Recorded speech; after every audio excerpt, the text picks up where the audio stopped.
73 Hightop Resto Rescue. Here we go. There she is, just sitting about 25 years or so. And scooped her up, threw her on the trailer, and with a snap of a finger, beautiful. Boom. We got these off-road all-terrain tires. Maxxis Bighorn. Pretty decent tire. It's not made for a bus. It's actually made for an off-road all-terrain 4x4, but surprisingly they're 14-inch and they fit perfectly on there.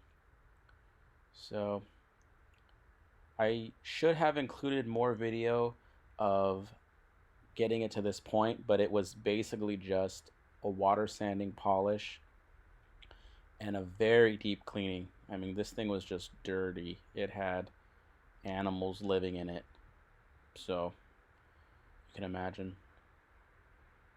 I can try to explain some of what we're seeing here. A lot of this is all original. You see that floor? Pretty original there. Paint's original. What we did was all the windows, all the window rubbers, they all came out, replaced with new window rubbers. All the brake lines had to be completely gone through, so everything was new. The motor as well, purchased a motor from Craigslist, had a mechanic rebuild it and put it in.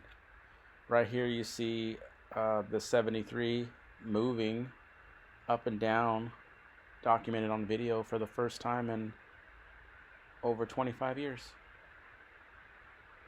Ran so nice, tons of power. That motor we purchased was a 2.0 liter, 2.0 liter, completely rebuilt, tons of power. The transmission on this didn't really need anything, surprisingly. A lot of these transmissions just seem to work. You pop in a motor and it goes. So, quick photos here and there. Those tires I was talking about.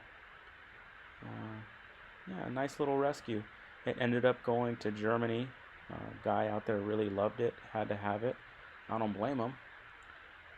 And there you go. An original paint 73 Safari Hightop, pulled out of the desert and on the road again. I know it was quick, but I hope you enjoyed it, guys. Stay tuned for the next one.